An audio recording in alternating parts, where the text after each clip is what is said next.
नमस्कार दोस्तों, स्वागत है आप सभी लोगों का Sonu study classes YouTube channel में। दोस्तों मैं आप लोगों को एनसीईआरटी बुक क्लास 12th समाजशास्त्र चैप्टर 6 सांस्कृतिक विविधता की चुनौतियां पर प्रश्नोत्तर मैं आप लोगों को इस वीडियो में बताऊंगा। प्रश्न नंबर 1, सांस्कृतिक विविधता का क्या अर्थ है? भारत को एक अत्यंत विविधतापूर्ण देश क्यों कहा जाता है? उत्तर, विविधता से तात्पर्य विभिन्नता से है, अवमानता से नहीं। जब हम यह कहते हैं कि भारत एक विविधताओं वाला देश है, जो इसका मतलब विभिन्न प्रकार के समुदायों से है। भारत में विभिन्न समुदायों के बीच संस्कृतियों की विभिन्नता भारत धर्म, कुल, जाति, पद इत्यादि के रूप में प्रति विभिन्नता होती है। भारत एक बहुलतावादी समाज है। यहाँ विविधता में एकता है, किंतु अत्यधिक विविधता भारत के लिए एक चुनौती भी है।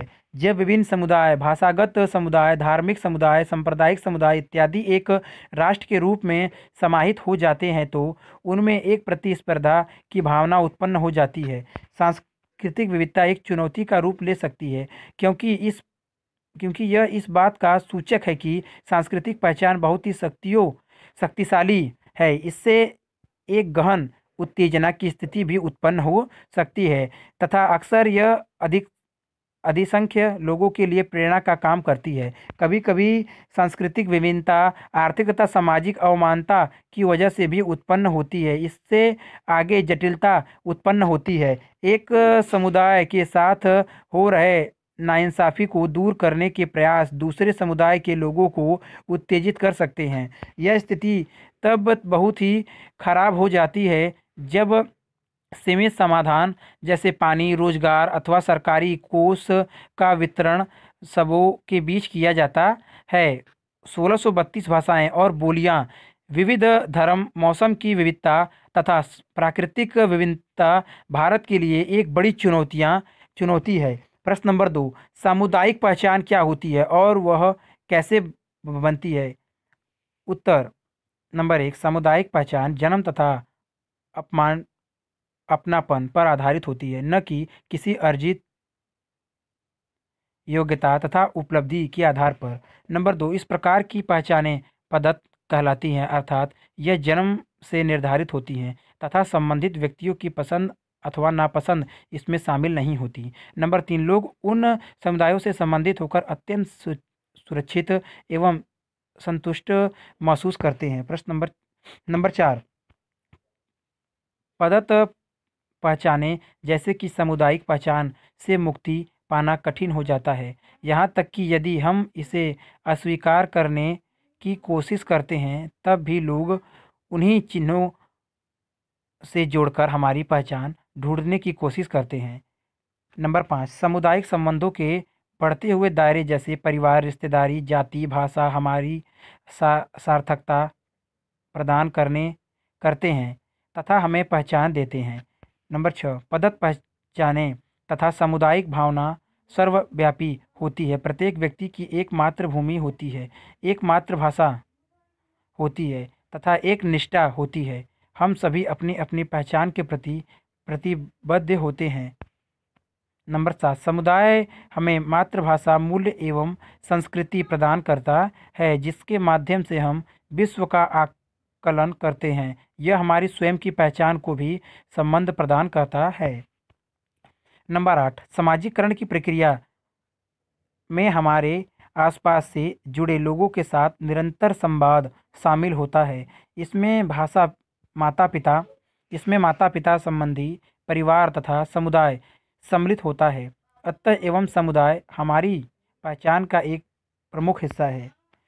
नंबर 9, सामुदायिक प्रतिद्वंद्विता से निपटना बहुत कठिन होता है। इसका कारण यह है कि प्रत्येक पक्ष एक दूसरे को अपना दुश्मन समझता है तथा अपनी अच्छाइयों को तथा दूसरे की बुराइयों को बढ़ा चढ़ाकर प्रस्तुत करने की उसकी प्रवृत्ति होती है।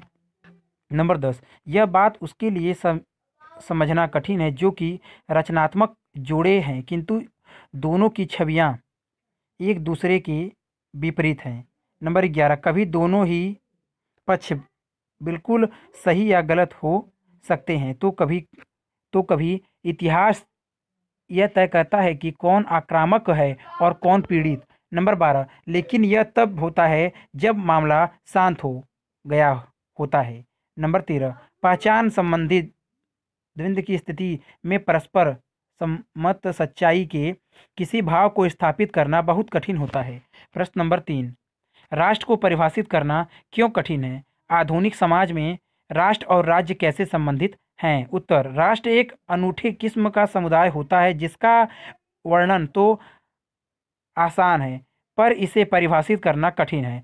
हम ऐसे अनेक विशिष्ट राष्ट्रों का वर्णन कर सकते हैं जिनकी स्थापना साझे धर्म, भाषा, निवजातीयता, इतिहास अथवा क्षेत्रीय संस्कृति जैसी साझी सांस्कृतिक, ऐतिहासिक अथवा राजनीतिक संस्थाओं के आधार पर की गई है, किंतु किसी राष्ट्र के परिभाषित लक्षणों को निर्धारित करना कठिन है। प्रत्येक संभव कसौटी के लिए अनेक अपवाद तथा विरोधी उदाहरण पाए जाते हैं। उदाहरण के लिए ऐसे बहुत से राष्ट्र हैं जिनकी एक समान भाषा, धर्म, निवजातीयता इत्यादि नहीं है। दूसरी तरफ ऐसी अनेक भाषाएं, धर्म या निवजातीय है जो कई राष्ट्रों में पाई जाती है, लेकिन इससे यह निष्कर्ष नहीं निकलता कि यह सभी मिलकर एक एकीकृत राष्ट्र का निर्माण करते हैं। सरल शब्दों में कहे तो राष्ट्र समुदायों का समुदाय है। एक राजनीतिक समूहवाद के अंतर्गत किसी देश के नागरिक अपनी आवश्यकताओं का सहभाजन करते हैं। राष्ट्र ऐसे समुदायों से निर्मित होते हैं जिनके अपने राज्य होते हैं। आधुनिक काल में राष्ट्र तथा राज्यों के बीच एक का संबंध है, लेकिन यह एक नया विकास है। पूर्व में यह बात सत्य नहीं थी कि एक अकेला राज्य केवल एक ही राष्ट्र का प्रतिनिधित्व कर सकता है तथा प्रत्येक राष्ट्र को अपना एक राज्य होना जरूरी है। उदाहरण के तौर पर सोवियत संघ ने यह स्पष्ट रूप से मान रखा था कि जिन लोगों पर उनका शासन था वह विभिन्न राष्ट्रों के थे। इसी प्रकार के एक राष्ट्र का अस्तित्व प्रदान करने वाले लोग हो सकता है कि विभिन्न राज्यों के नागरिक या निवासी हो। उदाहरण, संपूर्ण वासियों में जमैका से बाहर रहने वालों की संख्या इसके भीतर रहने वालों की संख्या से अधिक। दोहरी नागरिकता की स्थिति भी संभव है। यह कानून किसी राज्य विशेष के नागरिक को एक ही समय में दूसरे राज्य का नागरिक बनने की अनुमति देता है। उदाहरण, यहूदी जाति के अमेरिकी लोग एक ही साथ इजराइल तथा संयुक्त राज्य अमेरिका के नागरिक हो सकते हैं। अंत एवं राष्ट्र एक ऐसा समुदाय है जिसके पास अपना राज्य होता है। यह देखने में आया है कि राज्य यह दावा करना ज़्यादा आवश्यक मान रहे हैं कि वे एक राष्ट्र का प्रतिनिधित्व करते हैं। आधुनिक युग का एक विशिष्ट लक्षण है राजनीतिक वैधता के प्रमुख स्रोतों के रूप में लोकतंत्र तथा राष्ट्रवाद की स्थापना। इसका तात्पर्य यह है कि आज एक राज्य के लिए राष्ट्र एक सर्वाधिक स्वीकृत अथवा औचित्यपूर्ण आवश्यकता है, जबकि ऐसे राष्ट्र की वैधता के स्रोत हैं। प्रश्न नंबर 4, राज्य अक्सर सांस्कृतिक विविधता के बारे में शंकालु क्यों होते हैं? उत्तर, राज्यों ने अपने राष्ट्र निर्माण की रणनीतियों के माध्यम से अपनी राजनीतिक वैधता को स्थापित करने के प्रयास किए हैं। उन्होंने आत्मसातकरण और एकीकरण की नीतियों के जरिए अपने नागरिकों की निष्ठा तथा आज्ञाकारिता प्राप्त करने के प्रयास किए हैं। ऐसा इसलिए था क्योंकि अधिकांश राज्य ऐसा मानते थे कि सांस्कृतिक विविधता खतरनाक है तथा उन्होंने इसे खत्म करने अथवा कम करने का पूरा प्रयास किया। अधिकांश राज्यों को यह डर था कि सांस्कृतिक विविधता जैसे भाषा, निवजातीयता, धार्मिकता इत्यादि की मान्यता प्रदान किए जाने से सामाजिक विखंडन की स्थिति उत्पन्न की जाएगी और समतापूर्ण समाज के निर्माण में बाधा आएगी। इसके अतिरिक्त इस प्रकार के अंतरों को समायोजित करना राजनीतिक दृष्टि से चुनौतीपूर्ण होता है। इस प्रकार से अनेक राज्यों ने इस विविध पहचानों को राजनीतिक स्तर पर दबाया या नज़रअंदाज किया। प्रश्न नंबर 5, क्षेत्रवाद क्या होती है? आमतौर पर यह किन कारकों पर आधारित होता है? उत्तर, भारत में क्षेत्रवाद की जड़ें यहाँ की विभिन्न भाषाओं, संस्कृतियों, जनजातियों तथा विविध धर्मों पर आधारित है। इस तरह के विशेष क्षेत्रों को इसके पहचान चिन्हों की भौगोलिक संकीर्ण के कारण भी प्रोत्साहन मिलता है तथा क्षेत्रीय वंचने का भाव आग के घी का काम करता है। भारत का बंटवारा इस प्रकार के क्षेत्रवाद को संरक्षण प्रदान करने का एक माध्यम रहा है। प्रेसिडेंसी के से राज्य तक का सफर स्वतंत्रता प्राप्ति के बाद भी प्रारंभ में भारतीय राज्यों में ब्रिटिश भारतीय व्यवस्था ही बनी रही। इसके अंतर्गत भारत बड़े बड़े प्रांतों, जिन्हें प्रेसिडेंसी कहा जाता था, बटा हुआ था। भारत में उस समय 3 बड़ी प्रेसिडेंसियां मद्रास, मुंबई तथा कलकत्ता थी। स्वतंत्रता प्राप्ति के बाद तथा संविधान को अंगीकार किए जाने के पश्चात औपनिवेशिक काल की इन सभी इकाइयों को तीव्र लोक आंदोलनों के कारण भारतीय संघ के भीतर निजातीय भाषाई राज्यों के रूप में पुनः गठित करना पड़ा। धर्म के बजाय भाषा के नेतृत्व तथा जनजातीय पहचान के साथ मिलकर भारत की जातीय राष्ट्रीय पहचान बनाने के लिए अत्यंत वयस्क माध्यम का काम किया गया। किंतु इसका मतलब यह नहीं है कि सभी भाषाई समुदाय को पृथक राज्य प्राप्त हो गया। उदाहरण के तौर पर 3 राज्यों छत्तीसगढ़, उत्तरांचल तथा झारखंड के निर्माणों को देखा जा सकता है। इन राज्यों के निर्माण में भाषा की कोई भूमिका नहीं थी। इनकी स्थापना के पीछे जनजातीय पहचान, भाषा, क्षेत्रीय वचन तथा परिस्थिति पर आधारित निजातीयता की प्रमुख भूमिका थी। प्रश्न नंबर 6, आपकी राय में राज्यों के भाषाई पुनर्गठन ने भारत का हित या अहित किया है? उत्तर, धर्म ही नहीं बल्कि भाषा ने क्षेत्रीय तथा जनजातीय पहचान के साथ मिलकर भारत में निजातीय राष्ट्रीय पहचान बनाने के लिए एक अत्यंत सशक्त माध्यम का काम किया। भाषा के कारण संवाद सुगम बना तथा प्रशासन और अधिक प्रभावकारी हो पाया। मद्रास प्रेसिडेंसी मद्रास, केरल तथा मैसूर राज्यों में विभाजित हो गया। राज्य पुनर्गठन आयोग RSRC की रिपोर्ट, जिसका की क्रियान्वयन 1 नवंबर 1956 में किया गया, ने राष्ट्र को राजनीतिक तथा संस्थागत जीवन की एक नई दिशा दी। कन्नड़ और भारतीय बंगाली और भारतीय तमिल और भारतीय गुजराती और भारतीय के रूप में देश में एकात्मकता बनी रही। सन 1953 में पोटी श्री मुलु की अनशन के कारण मृत्यु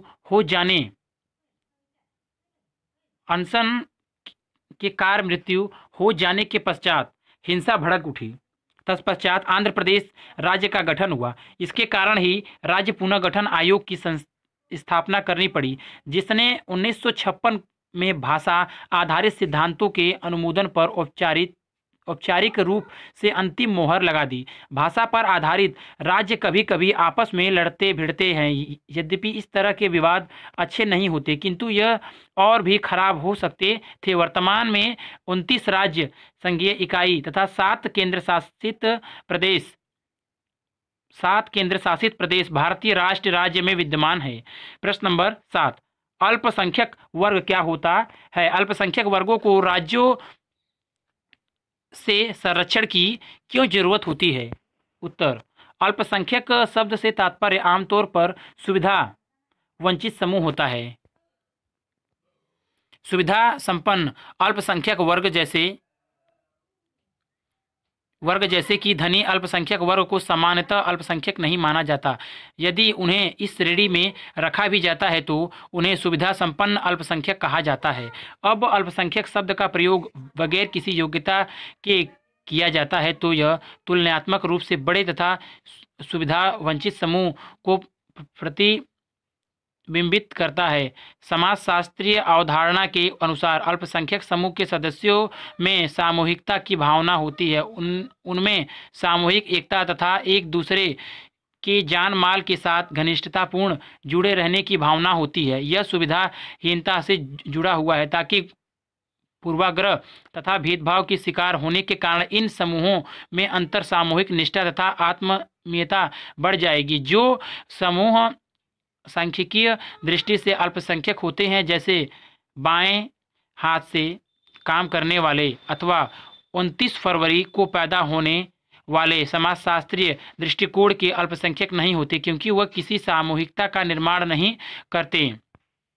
धार्मिक तथा सांस्कृतिक रूप से अल्पसंख्यकों को बहुसंख्यकों के प्रभुत्व के कारण संरक्षण की आवश्यकता होती है। इस तरह के समूह राजनीतिक रूप से भी असुरक्षित होते हैं। उन्हें इस बात का हमेशा डर बना रहता है कि बहुसंख्यक समुदाय सत्ता पर कब्जा करके उनकी सांस्कृतिक तथा धार्मिक संस्थाओं पर दमन करना प्रारंभ कर देगा तथा अंततोगत्वा उन्हें अपनी पहचान से हाथ धोना पड़ेगा। अपवाद: धार्मिक अल्पसंख्यक जैसे पारसी अथवा सिख यद्यपि आर्थिक रूप से संपन्न समुदाय हैं, किंतु सांस्कृतिक दृष्टि से वे अब भी वंचित समुदाय हैं, क्योंकि हिंदू समुदाय की तुलना में उनकी संख्या बहुत ही कम है। दूसरी बड़ी समस्या राज्य की उस प्रतिबद्धता को लेकर है, जिसमें कि वह एक तरफ तो धर्मनिरपेक्षता की बात करता है और दूसरी तरफ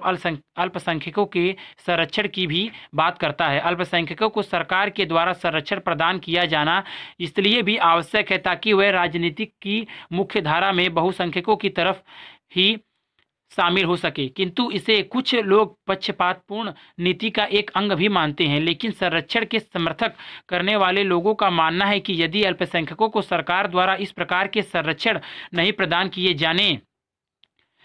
जाने पर अल्पसंख्यकों को बहुसंख्यकों के मूल्य तथा समानताओं को वलात झेलने के लिए बाध्य होना पड़ेगा। प्रश्न नंबर 8, संप्रदायवाद या सांप्रदायिकता क्या है? उत्तर: सांप्रदायिकता या संप्रदायवाद का अर्थ है पहचान पर आधारित आक्रामक उग्रवाद। उग्रवाद एक ऐसी प्रवृत्ति है जो अपने ही समूह को वैध अथवा सर्वश्रेष्ठ मानती है तथा अन्य समूहों को निम्न अवैध तथा अपना विरोधी समझती है। सांप्रदायिक धर्म से जुड़ी एक आक्रामक राजनीतिक विचारधारा है। यह एक अनूठा भारतीय या संभवतः दक्षिण एशियाई धर्म है जो साधारण अंग्रेजी शब्द के भाव से भिन्न है। अंग्रेजी भाषा में कम्युनिस्ट का अर्थ होता है समुदाय अथवा सामूहिकता से जुड़ा हुआ, जो कि व्यक्तिवाद से भिन्न होता है। इस शब्द का अंग्रेजी अर्थ तटस्थ है, जबकि दक्षिण एशिया अर्थ प्रबल रूप से आवेशित है। सांप्रदायिकता का सरोकार राजनीति से है, धर्म से नहीं। यद्यपि सांप्रदायिकता संप्रदायवादी धर्म के साथ गहन रूप से जुड़े होते हैं, तथापि व्यक्तिगत विश्वास और संप्रदायवाद के बीच अनिवार्य रूप से कोई संबंध नहीं होता। एक संप्रदायवादी श्रद्धालु हो भी सकता है और नहीं भी हो सकता। इसी प्रकार से श्रद्धालु लोग संप्रदायवादी भी हो भी सकते हैं और नहीं भी हो सकते हैं। संप्रदायवादी आक्रामक राजनीतिक पहचान बनाते हैं और ऐसे प्रत्येक व्यक्ति भी की निंदा करने या उस पर आक्रमण करने के लिए तैयार रहते हैं जो उनकी पहचान की साझेदारी नहीं करता। सांप्रदायिकता की एक प्रमुख विशेषता यह है कि यह अपनी धार्मिक पहचान के रास्ते में आने वाली हर चीज़ को रोन डालता है। यह एक विशाल तथा विभिन्न प्रकार के सजातीय समूहों का निर्माण करता है। भारत के सांप्रदायिक अंगों के उदाहरण सिख विरोधी दंगे, 1984, गुजरात के दंगे इत्यादि। किंतु भारत में धार्मिक बहुलवाद की भी एक दीर्घ परंपरा रही है। इसमें शांतिपूर्ण सह-अस्तित्व से लेकर वास्तविक अंतर मिश्रण या समन्वयवाद शामिल है। यह समन्वयवादी विरासत भक्ति और सूफी आंदोलन के भक्ति गीतों और काव्यों से स्पष्ट दृष्टिगोचर होती है। प्रश्न नंबर 9, भारत में वह विभिन्न भाव अर्थ कौन से हैं जिनमें धर्मनिरपेक्षता या धर्मनिरपेक्षतावाद को समझा जाता है? उत्तर नंबर 1, भारत में धर्मनिरपेक्षतावाद और तात्पर्य यह है कि राज्य किसी भी धर्म का समर्थन नहीं करेगा। यह सभी धर्मों को समान रूप से आदर प्रदान करता है। यह धर्मों से दूरी बनाए रखने का भाव प्रदर्शित नहीं करता। नंबर 2, पश्चिमी देशों में धर्मनिरपेक्षतावाद का धर्म चर्च तथा राज्य के बीच अलगाव से लिया जाता है। यह सार्वजनिक जीवन से धर्म को अलग करने का एक प्रगतिशील कदम माना जाता है, क्योंकि धर्म का एक अनिवार्य दायित्व के बजाय स्वैच्छिक व्यक्तिगत व्यवहार के रूप में बदल दिया गया। नंबर 3, धर्मनिरपेक्षीकरण स्वयं आधुनिकता के आगमन और विश्व को समझने के धार्मिक तरीकों के विकल्प के रूप में विज्ञान और तर्क शक्ति के उदय से संबंधित था। नंबर 4, कठिनाई तथा तनाव की स्थिति तब पैदा हो जाती है जबकि पाश्चात्य राज्य सभी धर्मों से दूरी बनाए रखने के पक्षधर है, जबकि भारतीय राज्य सभी धर्मों को समान रूप से आदर देने के पक्षधर है। प्रश्न नंबर 10, आज नागरिक समाज संगठनों की क्या प्रासंगिकता है? उत्तर, नागरिक समाज उस व्यापक कार्यक्षेत्र को कहते हैं जो परिवार के निजी क्षेत्र से भरे होता है, किंतु राज्य तथा बाजार दोनों ही क्षेत्रों से बाहर होता है। नागरिक समाज सार्वजनिक क्षेत्रों का गैर राज्य तथा गैर बाजारी हिस्सा नहीं है। इनमें व्यक्ति, संस्था तथा संगठनों के निर्माण के लिए एक दूसरे के साथ जुड़ जाते हैं। यह राष्ट्रीय नागरिकता का क्षेत्र है। व्यक्ति सामाजिक मुद्दों को उठाते हैं, सरकार को प्रभावित करने तथा उनकी अपनी मांगों को मनवाने की कोशिश करते हैं, अपने सामूहिक हितों को सरकार के समक्ष रखते हैं तथा विभिन्न मुद्दों पर लोगों का सहयोग मांगते हैं। इसमें नागरिकों के समूहों के द्वारा बनाई गई स्वैच्छिक संस्था शामिल होती है। इसमें राजनीतिक दल, जन संचार की संस्थाएं, मजदूर संगठन, गैर सरकारी संगठन, धार्मिक संगठन तथा अन्य प्रकार के सामूहिक संगठन शामिल होते हैं। नागरिक समाज के गठन की एक प्रमुख शर्त यह है कि यह राज्य द्वारा निर्मित नहीं होना चाहिए तथा यह विशुद्ध रूप से लाभ कमाने वाली संस्था नहीं होनी चाहिए। उदाहरण के तौर पर दूरदर्शन नागरिक समाज का हिस्सा नहीं है, जबकि अन्य निजी चैनल है। भारतीयों की सत्तावादी भावना का अनुभव आपातकाल के दौरान हुआ था, जो कि जून 1975 से 1977 तक रहा था। आपातकाल के दौरान जबरदस्ती वंशीकरण के कार्यक्रम चलाए गए, मीडिया पर सेंसरशिप लागू कर दी गई तथा सरकारी कर्मियों को अनुचित दबाव डाला गया। इस तरह से नागरिक स्वतंत्रता का हनन कर दिया गया। कर्तव्य वर्तमान काल में नागरिक समाज। आज नागरिक समाज संगठनों की गतिविधियां विभिन्न मुद्दों को लेकर व्यापक स्वरूप ग्रहण कर चुकी है। इसमें राष्ट्रीय तथा अंतर्राष्ट्रीय अभिकरणों के साथ तालमेल के साथ ही प्रचार करने तथा विभिन्न आंदोलनों में सक्रियतापूर्वक भाग लेना स्वाभाविक है। नागरिक संगठनों के द्वारा जिन प्रमुख मुद्दों को उठाया गया है वह भूमि के अधिकारों के लिए जनजातीय संघर्ष, नगरीय शासन का हस्तांतरण, महिलाओं के विरुद्ध हिंसा तथा बलात्कार के विरुद्ध आवाज़, प्राथमिक शिक्षा में सुधार इत्यादि। नागरिक समाज के क्रियाकलापों में जनसंचार के माध्यमों की भी एक महत्वपूर्ण भूमिका रही है। उदाहरण के तौर पर सूचना के अधिकार को लिया जा सकता है। इसकी शुरुआत ग्रामीण राजस्थान के विभिन्न हिस्सों में एक ऐसे आंदोलन के साथ हुई थी जो वहां के गांवों के विकास पर खर्च की गई सरकारी निधियों के बारे में सूचना देने के लिए चलाया गया था। आगे चलकर इस आंदोलन ने राष्ट्रीय अभियान का रूप ग्रहण कर लिया। नौकरशाही के विरोध के बावजूद सरकार को इस अभियान की सुनवाई करनी पड़ी तथा औपचारिक रूप से एक नया कानून बनाना पड़ा। इसके अंतर्गत नागरिकों की सूचना के अधिकार को समाप्त अधिकार को मा सूचना के अधिकार को मान्यता देनी पड़ी। अगर वीडियो अच्छी लगी तो वीडियो को लाइक करें, शेयर करें, कमेंट करें और नेक्स्ट वीडियो के लिए चैनल को सब्सक्राइब जरूर करें। Thank you for watching.